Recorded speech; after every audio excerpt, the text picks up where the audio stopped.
Welcome dear rockers, कैसे हो आप सभी। तो आज हम देखने वाले हैं यम का ठगी। तो कहानी की शुरुआत एक छोटे से गांव से होती है, जहां गांव के मंदिर में काफी सारे लोग जमा होते हैं, क्योंकि मंदिर के ट्रस्ट में एक नया मेंबर शामिल होता है, जिसे बधाई देने के लिए मंदिर के बाहर इतने लोग जमा हुए हैं। उन्हीं लोगों में गांव का चीफ हरीश भी शामिल होता है, जो उस आदमी को बधाई देते हुए कहता है कि क्यों ना हम इस खुशी के मौके पर मंदिर में एक बड़ी पूजा रखवाएं, सारे गांव वाले खुश हो जाएंगे। हरीश किस बात से सहमत होकर बाकी के ट्रस्ट मेंबर पूजा के लिए हामी भर देते हैं, और आज से ठीक 3 दिन के बाद मंदिर में बड़ी पूजा की घोषणा हो जाती है। इन 3 दिनों के लिए मंदिर बंद रहेगा, सिर्फ जो लोग तैयारियां करेंगे पूजा की वही अंदर काम करेंगे, इसीलिए सारे लोग काम पर आज से ही लग जाते हैं। अब हरीश वहाँ से अपने घर आ जाता है। उसके परिवार में उसकी पत्नी, उसकी माँ, बेटी लीला, बेटा अर्जुन और उसकी पत्नी शामिल है। लीला को बचपन से अस्थमा की प्रॉब्लम है, कभी भी उसको अटैक आ जाता है अस्थमा का, इसलिए वो हमेशा अपने साथ इनहेलर को लेकर चलती है, क्या पता कब इसकी जरूरत पड़ जाए। सब तो घर में ठीक है, लेकिन घर का एक ऐसा कमरा है जो हमेशा बंद रहता है, और हरीश की माँ सारा का सारा दिन उसी कमरे की ओर देखती रहती है, मानो कि कुछ तो ऐसा है उस कमरे में जो हरीश की माँ से जुड़ा हुआ है, लेकिन वो क्या है पता नहीं। दूसरी तरफ अर्जुन अपने 3 और दोस्तों से मिलने जाता है, और उन चारों के बीच हो रही बातों से दोस्तों हमें ये पता चल जाता है कि असल में ये चारों ने मिलकर मंदिर के अंदर जो देवी की मूर्ति रखी है ना, उसके सर पर लगा हुआ सोने का ताज चुरा लिया है। 3 दिन मंदिर बंद रहेगा, तो इनका प्लान है कि वो 3 दिन के अंदर वैसे ही दिखने वाला एक नकली ताज बनाकर उसे देवी के सर पर रख देंगे। ये बात सिर्फ इन चारों तक ही सीमित होती है, और चोरी में भी इन चारों के अलावा किसी का हाथ नहीं होता। अर्जुन के बाकी दोस्त उससे कहते हैं कि देख भाई, जो भी करना है हमें जल्दी करना होगा, वरना अगर हम नकली ताज नहीं बना पाए तो असली ताज जो अभी तेरे पास है ना, उसे ही मंदिर में चालू होने से पहले रखना होगा, नहीं तो बुरे फंस जाएंगे। अर्जुन भी कहता है कि टेंशन मत लो, मैं सब संभाल लूंगा। इधर घर पर लीला अपने दोस्त के साथ होती है, लेकिन तभी वो कमरा जो हमेशा बंद रहता है, उसके अंदर से कुछ अजीब सी स्मेल आती है। तो लीला कहती है कि हमें दरवाजा खोलकर देखना होगा, क्या पता चूहा या बिल्ली मर गया होगा अंदर। ये सुनकर हरीश दरवाजा खोलने की कोशिश करता है, पर उसकी माँ कहती है रुको, ऐसा भूल कर भी मत करना, वरना अनर्थ हो जाएगा, मुसीबतों का पहाड़ टूट पड़ेगा इस घर पर। हरीश कहता है कि अरे अम्मा पागल हो गई हो क्या बुढ़ापे में, कुछ भी नहीं होगा, चिंता मत करो, कहकर वो जबरदस्ती दरवाजा खोल देता है, जहाँ सच में अंदर एक चूहा मरा होता है और वहीं से स्मेल आ रही थी। लेकिन हरीश की माँ तो सदमे में चली जाती है कि अब कोई बहुत बड़ी अनहोनी होगी, भगवान मेरे घर की रक्षा करना। अब रात को हरीश बड़े गुस्से में घर आता है। उसकी पत्नी जब उसे खाना देती है तो गुस्से में वो खाना फेंक देता है कि मुझे नहीं चाहिए। उसकी पत्नी कहती है ना जाने कौन सा गुस्सा घर पर आकर उतार रहे हो, क्यों? गुस्सा उतारना तो ठीक है, लेकिन खाना फेंकने की जरूरत क्या है? ये सुनकर हरीश को और ज्यादा गुस्सा आ जाता है कि तू अब मुझे सिखाएगी कि मुझे क्या करना चाहिए और क्या नहीं। वो गुस्से में अपनी ही पत्नी को घसीटकर थप्पड़ मार देता है। ये देखकर लीला हरीश से कहती है कि पापा आप माँ को क्यों मार रहे हो, अपनी ताकत आप सिर्फ घर में दिखा सकते हो क्या? हरीश कहता है चुपचाप अपने कमरे में चले जा, मैं बहुत गुस्से में हूँ अभी, तू अस्थमा की मरीज है ना, वरना 2 थप्पड़ तुझे भी लगा देता। लीला को भी गुस्सा आ जाता है कि ये किस तरह की बातें कर रहे हैं अपनी फैमिली वालों से, तो वो अपने पिता पर चिल्लाने लगती है कि मारिए ना, औरतों को कठपुतली समझ के रखा हुआ आपने, जो आपके कहने के हिसाब से काम करेंगी ना। हरीश का गुस्सा तो अब हद पार कर जाता है,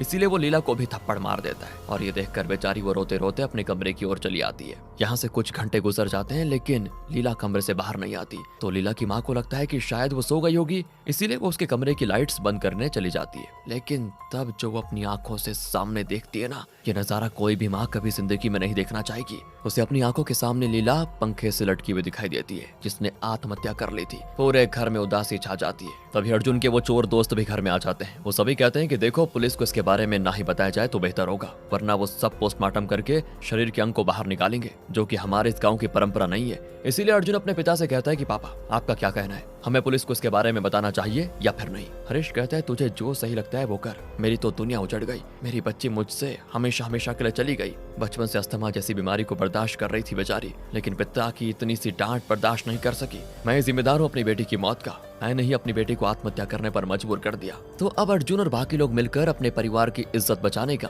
नया तरीका निकालते हैं कि देखो, हम सबको यही बताएंगे कि अस्थमा की वजह से लीला की जान गई, वरना अगर सभी को ये पता चला कि चीफ की बेटी ने आत्महत्या कर ली तो पूरे गांव में बेइज्जती हो जाएगी। इसलिए एक एम्बुलेंस को कॉल करके बुलाया जाता है, ताकि सभी को ऐसा लगे कि हॉस्पिटल ले जाने की कोशिश तो की गई, लेकिन जाने से पहले लीला की जान चली गई। ये खबर आसपास के लोगों में चली जाती है। सभी हरीश और उसके परिवार को ऐसे दुख के मौके पर सहारा देने के लिए आ जाते हैं, और फिर अंतिम संस्कार की भी तैयारियां शुरू कर दी जाती है। सभी रस्मों के साथ अंतिम संस्कार के लिए लीला को तैयार किया जाता है, बिल्कुल दुल्हन बनाया जाता है उसे। अर्जुन सारे रिश्तेदारों को तो नहीं, लेकिन नजदीकी रिश्तेदारों को बुला लेता है, ताकि वो भी अंतिम संस्कार में शामिल हो सके। जिसके बाद बारी थी लीला को 4 कंधा देकर शमशान घाट ले जाने की। बेचारी लीला की माँ तो सदमे में होती है। वो कह जाती है कि मैं लीला को कभी माफ नहीं करूंगी, मुझे बेसहारा छोड़कर, मुझे छोड़कर कैसे चले गई। पर बाकी सब फिर उनको संभालते हैं। जिसके बाद जब लीला को उठाया जाता है तो अनजान कारणों से वो उठ ही नहीं पाती। 4 से 8 लोग कंधा देने आ जाते हैं, लेकिन लीला तो हिलने का नाम नहीं लेती। किसी को समझ नहीं आता कि ये क्या हो रहा है। तभी अचानक से लीला का शरीर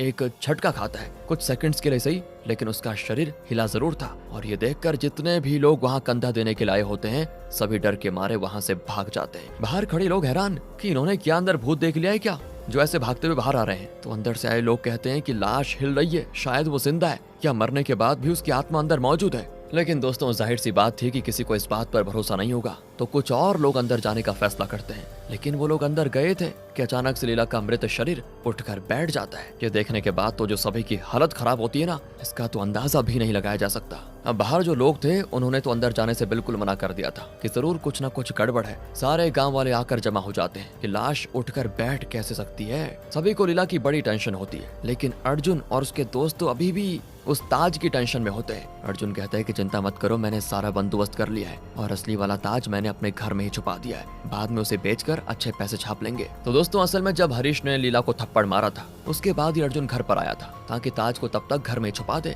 घर में उसको कोई जगह नहीं दिखाई दे रही थी, तो उसने वो ताज सीधे उसे कमरे में छुपा दिया, जो कमरा हमेशा बंद रहता था, जिसके बाद ही लीला ने अपनी जान ले ली। लेकिन असल में क्या वजह हो सकती है लीला की जान जाने की, आगे पता चलेगा वो तो। अब गाँव की सारी महिला आपस में बातें करते हुए उपाय निकालने की कोशिश करती है कि आखिर लीला की लाश के साथ हुआ क्या है। कुछ महिला कहती हैं कि ऐसा सेम केस हमने पहले भी देखा है। मेरे गांव में एक बार एक महिला हुआ करती थी जिसकी अचानक से मौत हो गई। सभी ने उसका अंतिम संस्कार करने की कोशिश की, लेकिन कोई उसको उठा नहीं पाया और फिर एक पंडित जी को बुलाया गया। तो उन्होंने जब चेक किया तो पता चला कि उस महिला के अंदर किसी बुरी शक्ति का साया है। वो शक्ति महिला का अंतिम संस्कार होने से रोक रही थी। ऐसा ही कुछ लीला के साथ भी हो सकता है। हमें एक काम करना चाहिए, पंडित जी को बुलाना चाहिए। और दोस्तों, कुछ महिलाओं का ये भी कहना होता है कि जब कोई अचानक किसी इच्छा को लिए मर जाता है, तो जब तक उसकी वो इच्छा पूरी नहीं की जाती, तब तक उसका अंतिम संस्कार करने में परेशानी होती है। या फिर ये भी हो सकता है कि लीला हमें कुछ बताना चाह रही हो। जब तक हम वो नहीं जान लेते, तब तक शायद उसका अंतिम संस्कार नहीं हो पाएगा। अब सबसे पहले दोस्तों, पंडित जी को बुलाया जाता है, जो घर के अंदर आकर पवित्र पानी छिड़कने लगते हैं ताकि अगर बुरी शक्तियों का वास हो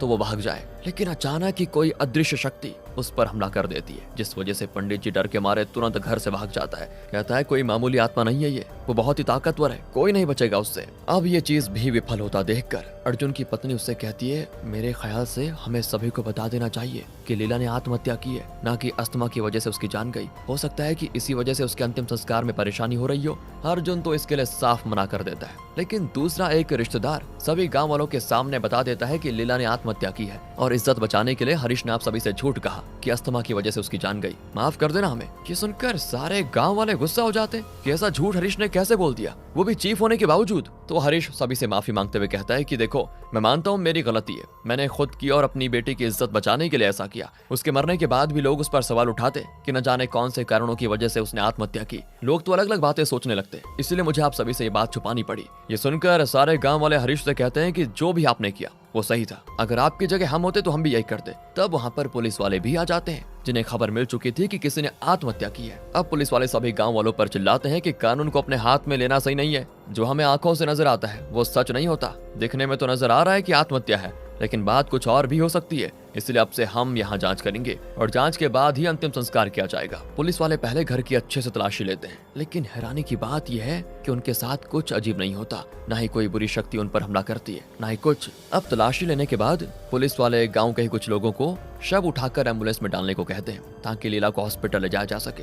लेकिन इस बार जब सारे लोग शव को चारपाई के साथ उठाने की कोशिश करते हैं तो वो चारपाई भी टूट जाती है और लीला की लाश अब बिल्कुल खड़ी हो चुकी थी। सच में दोस्तों, बहुत डरावना सीन होता है ये। गांव वाले दोबारा से घर भाग जाते हैं। पुलिस भी ये चीज देखकर हैरान, लेकिन उनको अपना काम तो करना ही था। तो वो लीला का नंबर सबसे पहले जांच के लिए भेज देते हैं कि लास्ट में लीला की किससे बात हुई थी। अगले सीन में दूसरे गांव से एक बुढ़िया आती है जो सभी से कहती है कि मुझे उपाय पता है कि कैसे लाश को अंतिम संस्कार के लिए भेजना है। तो वो एक विद्या बताती है और जैसे जैसे वो बता रही है वैसे वैसे सामान वगैरह बाकी लोग ले आते हैं। लेकिन ये विद्या शुरू हो पाती इससे पहले जहाँ सारे लोग टेंट लगाकर बैठे थे वही टूट जाता है। टेंट के नीचे बैठे कई लोग घायल भी हो जाते हैं, साथ ही विद्या का सारा सामान भी खराब हो जाता है। मानो कि लीला सच में कुछ बताना चाह रही हो और जब तक वो ये बता नहीं देती, कोई कितना भी कुछ क्यों ना कर ले, लीला का अंतिम संस्कार नहीं हो पाएगा। उन्हीं लोगों में गोपाल नाम का भी एक आदमी शामिल होता है। वो कहता है कि लीला की ऐसी हालत का जिम्मेदार मैं हूँ। मैंने ही हरीश को झूठी बातें बताई थी, जिसे सच मानकर गुस्से में हरीश घर गया और लीला को उसने थप्पड़ मार दिया, जिसके बाद वो बताना शुरू करता है कि उसने क्या क्या किया था। तो दोस्तों कल सुबह क्या हुआ था बताता हूँ। गोपाल जब कहीं जा रहा होता है ना, तो उसको खेत में लीला दिखाई देती है जो किसी लड़के से बात कर रही थी। देखकर साफ लग रहा होता है कि लीला उस लड़के से पीछा छुड़ाने की कोशिश कर रही है। इसीलिए ये गोपाल, वो कुछ लोग रहते हैं ना जिन्हें दूसरों की जिंदगी में आग लगाना अच्छा लगता है, ये गोपाल वैसा ही है। वो झूठ आकर हरीश को कह देता है कि मैंने तुम्हारी बेटी को खेत में एक पराये लड़के के साथ चिपकते हुए देखा। तुम तो गाँव के चीफ हो, तुम्हारी बेटी की ऐसी हरकत सामने आएगी तो बड़ी बेइज्जती होगी तुम्हारी, इसलिए मामला हाथ से फिसल जाए उससे पहले संभाल लो। सुनकर हरीश को बड़ा गुस्सा आता है और इसी गुस्से में वो घर गया था दोस्तों, जब उसने लीला को थप्पड़ मारा था। इसीलिए गोपाल अब लीला के पास जाता है और उसके पैर पकड़ते हुए कहता है कि मुझे माफ कर देना, माफी के लायक तो नहीं हो, फिर भी अगर हो सके तो माफ कर देना। सभी को लग रहा होता है कि शायद लीला यही बताना चाह रही है, लेकिन अब भी कोई उसे अंतिम संस्कार के लिए नहीं ले जा पाता। इसका मतलब साफ है कि जो बात लीला बताना चाहती है वो अभी तक सामने आई ही नहीं। दूसरी तरफ अर्जुन के दोस्त आपस में बातें कर रहे होते हैं। ऐसा लगता है कि हमने देवी का ताज चुराया है ना, तो ये देवी का रूप आ चुका है लीला के अंदर। जब तक हम ताज को मंदिर में वापस नहीं रखते तब तक मुझे लगता नहीं कि लीला का अंतिम संस्कार हो पाएगा। इसीलिए अर्जुन को छोड़कर बाकी दोस्त फैसला लेते हैं कि जैसे उन्हें मौका मिलेगा वो तुरंत घर के अंदर जाएंगे और वो ताज लेकर सभी की नजरों से बचते हुए मंदिर में डाल देंगे, वरना देवी का प्रकोप हमारे ऊपर ना आ जाए, इनको डर लगता है। इधर पुलिस वालों को पता चलता है कि आखिरी बार लीला की बात किसी अनबू नाम के लड़के से हुई थी, करीब वो भी 35 मिनट तक। पुलिस वालों को अनबू की फोटो, उसका एड्रेस भी मिल जाता है जो कि बाजू वाले गांव में रहता है। इधर सारे लोग लीला के दोस्त से पूछने लगते हैं कि क्या कोई ऐसी बात लीला ने तुम्हें बताई थी जिसके बारे में हम नहीं जानते। तो वो कहती है लीला का अनबू नाम का एक बॉयफ्रेंड था, ये बात उसने सिवाय मेरे किसी को नहीं बताई थी। तो सारे लोग अब अनबू को ही ढूंढने निकल जाते हैं। उन्हें लगने लगता है कि अनबू ने कुछ ऐसा किया होगा लीला के साथ जिसकी वजह से उसने आत्महत्या कर ली, वरना सिर्फ पिता की डांट सुनकर कोई आत्महत्या कैसे कर सकता है। अब पुलिस वालों को भी अनबू से मिलना होता है, तो वो गाँव वालों को कहता है कि आप लोग यहीं पर रुकिए, अनबू ने क्या किया है क्या नहीं ये पता लगाना हमारा काम है, कानून को हाथ में लेने की जरूरत नहीं है।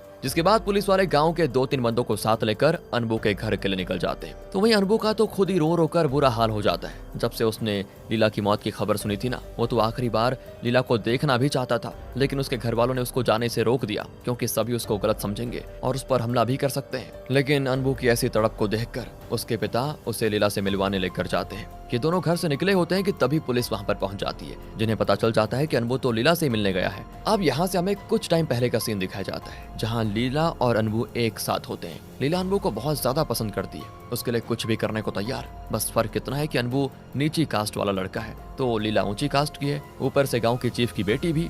यही वजह थी कि उसने अनबू के बारे में अपने घर वालों तक नहीं बताया था। अगर उसके बारे में किसी को पता चलता तो हरीश की बहुत बेइज्जती होती कि निचली कास्ट के लड़के से शादी करवा दी बेटे की, बताओ। इसीलिए लीला चाहती थी कि वो अनबू के साथ इस गांव को छोड़कर दूसरी जगह चली जाए और कभी दोबारा ऐसी जगह ना आए जहां इंसानों के बीच भेदभाव होता है। लेकिन अनबू इसके लिए तैयार नहीं था, उसको गाँव में ही रहना था। यहाँ तक कि बाहर की अच्छी नौकरी छोड़कर वो गांव में ही छोटी मोटी नौकरी कर रहा था। इस चीज से लीला उससे नाराज हो जाती है। तो अनबू ने उसे साफ कह दिया होता है कि देखो, अगर हमारा रिलेशनशिप बरकरार रखना है तो हमें यहीं पर रहना होगा, मैं गांव छोड़कर कभी नहीं जाऊंगा। यही वो आखिरी बात थी जो लीला ने अनबू से कही थी। इसके बाद ही लीला इस दुनिया से चल बसी। अब अनबू लीला के शव के पास आता है और रोते हुए कहता है कि तुम दुनिया के जिस कोने में भी जहाँ जाओगी मैं वहाँ जाने को तैयार हूँ, बस मेरे पास वापस आ जाओ एक बार। लेकिन दोस्तों अब काफी देर हो चुकी थी। अब सबसे आखिर में हरीश की माँ सारे गांव वालों से कहती है कि मैंने हरीश से कहा था कि वो दरवाजा ना खोले, लेकिन वो नहीं माना, उसने दरवाजा खोल दिया, जिस वजह से मेरी बहन की आत्मा ने लीला को पजेस कर लिया, क्योंकि मेरी बहन ने भी उसी कमरे में आत्महत्या की थी और जिस दिन वो दरवाजा खुला उसी दिन लीला ने भी आत्महत्या कर ली। इसीलिए हरीश की माँ अपनी बहन के कपड़े लीला के ऊपर डाल देती है और उससे रिक्वेस्ट करती है कि अगर तुम इस मासूम बच्ची को परेशान कर रही हो तो इसको छोड़ दो, बेचारी लीला की कोई गलती नहीं है। पर अफसोस कि अब तो कोई फायदा नहीं होता, अभी भी लीला का शरीर अंतिम संस्कार को तैयार नहीं होता। पर जब सारे लोग लीला को बाहर निकालने की कोशिश कर रहे होते हैं तो मौके का फायदा उठाकर अर्जुन के दोस्त घुस जाते हैं घर में और वहाँ वो ताज को कपड़े में डालकर भागने लगते हैं ताकि वापस मंदिर में रख सके। लेकिन उनको ताज ले जाते हुए उन्हीं दोस्तों में से किसी एक की पत्नी देख लेती है, जो देखकर वो सब समझ जाती है कि आखिर ये इन लोगों ने मिलकर क्या प्लान बनाया। अब छुपते छुपाते हुए भी ये बात दुनिया के सामने आ ही गई। इधर पुलिस वाले अनबू से कहते हैं कि तुझे पूछताछ के लिए पुलिस स्टेशन चलना होगा, आखिरी बार 35 मिनट तक तूने ही लीला से बात की थी। तो अनबू कहता है कि नहीं, मैं मान ही नहीं सकता कि 35 मिनट तक बात हुई थी, कॉल तो 5 मिनट के अंदर कट हो गया था, तो मैंने फोन ऐसे ही छोड़ दिया था। लीला हमेशा मेरी बातों को अपने मोबाइल में रिकॉर्ड करती थी, आप उसका रिकॉर्डिंग चेक कीजिए, आपको हमारे बीच क्या बात हुई थी पता चल जाएगा। इसलिए पुलिस वाले लीला के मोबाइल का लॉक खुलवाकर रिकॉर्डिंग चेक करते हैं और उस रिकॉर्डिंग के हिसाब से हमें आगे की कहानी दिखाई जाती है। तो दोस्तों अब लीला जब अनबू से बात कर रही होती है तो अनबू के ना मानने पर वो फोन को वहीं फेंक देती है, जो तकिए के नीचे चला जाता है। कुछ भी आवाज न आने की वजह से अनबू को लगता है कि लीला ने फोन कट कर दिया, तो वो भी फोन रखकर अपने दूसरे कमरे में जाने लग जाता है। लेकिन रिकॉर्डिंग अभी भी चालू थी। तब कमरे में आता है अर्जुन, जो काफी ज्यादा शराब के नशे में धुत था। उसने लीला और अनबू की बातें सुन ली थी, तो वो उससे कहता है कि एक निचली कास्ट के लड़के से प्यार करने लगी है, हमारे खानदान की इज्जत बर्बाद करेगी क्या? अभी जाकर ब्रेकअप कर उससे, वरना अच्छा नहीं होगा। लीला कहती है, इसी वजह से तो मैं इस गांव में नहीं रहना चाहती। मेरे घर वालों की सोच ही छोटी है, तो दूसरे पर क्या ही भरोसा किया जा सकता है। लेकिन अब बहुत हो गया, मैं दुनिया को बताऊंगी कि मैं अनबू से प्यार करती थी, करती हूँ और करती रहूंगी। और तुम भी कोई दूध के धुले नहीं हो, तुम्हारी भी हरकत मुझे पता है। तुमने भी एक लड़की के साथ धोखा किया था, उसको इतना मजबूर कर दिया कि उस लड़की ने आत्महत्या कर ली। तुम्हारी पत्नी पर मुझे अफसोस आता है, इसलिए चुप बैठी हूँ, वरना कब का तुम्हारी हरकत दुनिया को बता देती मैं। ये सुनकर अर्जुन को आ जाता है गुस्सा कि मुझसे जबान चलाती है, ज्यादा हिम्मत बढ़ गई है इसकी। और शराब के नशे में तो वो था ही, इसीलिए वो अपने पैर से ही बेचारी लीला का गला दबा देता है कि तेरे जैसे कलंक हमारे परिवार में पैदा होने ही नहीं चाहिए थे, तो इससे अच्छा ये है कि तू चली जा। इस तरह बेचारी लीला की जान गई, जिसे उसके खुद के भाई ने मार डाला। यही वो बात थी जो लीला का शव दुनिया को बताना चाह रहा था। और रिकॉर्डिंग की वजह से जब ये बात सभी गांव वालों को पता चलती है तो अर्जुन वहां से भागने की कोशिश करता है, लेकिन सबसे पहले हरीश अपने बेटे को पकड़कर पुलिस के हवाले कर देता है। अर्जुन अपने पिता से कहते हुए जाता भी है कि मेरी जगह आप होते ना तो आप भी ऐसी बेटी को कभी मार देते। सच में दोस्तों, आज भी कहीं न कहीं कास्ट सिस्टम चलता आ रहा है, और आज कितने साल हो चुके हैं आजादी को, लेकिन कुछ लोगों का दिमाग अभी भी इस तरह की वाहियात चीजों में घुमा हुआ है। इंसान जब तक अपनी सोच नहीं बदलेगा ना, कितनी भी आजादी उसे क्यों ना मिल जाए, रहेगा वो गुलाम ही। आज इसी कास्ट की वजह से लीला ने अपनी जान गंवा दी, और उसी तरह न जाने कितने लोग ऐसे होंगे जो कास्ट की बलि चढ़ जाते हैं। आज जीते जी ना सही, लेकिन मरने के बाद उसकी आत्मा ने गांव वालों को उनकी औकात दिखा दी, उनकी गलती का एहसास दिखा दिया। अब सच्चाई सामने आते ही लीला का शव नॉर्मल हो जाता है, जो अंतिम संस्कार के लिए होता है तैयार। ये देखकर लीला की माँ बेचारी खुद को कोस रही होती है कि अपनी बच्ची के हत्यारे को मैंने ही अपनी कोख से पैदा किया। बताओ कितना बदनसीब है मेरा। बेटी दुनिया से गई और बेटा जेल चला गया। सारे गांव वाले लीला का अंतिम संस्कार के लिए आ जाते हैं, और ये सभी गांव वालों के लिए सबक भी होता है। इसी इमोशनल सीन के साथ होता है दोस्तों इस कहानी का दी एंड। बाकी आप बताइए आपको मूवी कैसी लगी, स्टोरी कैसी लगी। अच्छी लगी हो तो लाइक करें, चैनल को सब्सक्राइब, ध्यान रखिएगा अपना। Thanks for watching.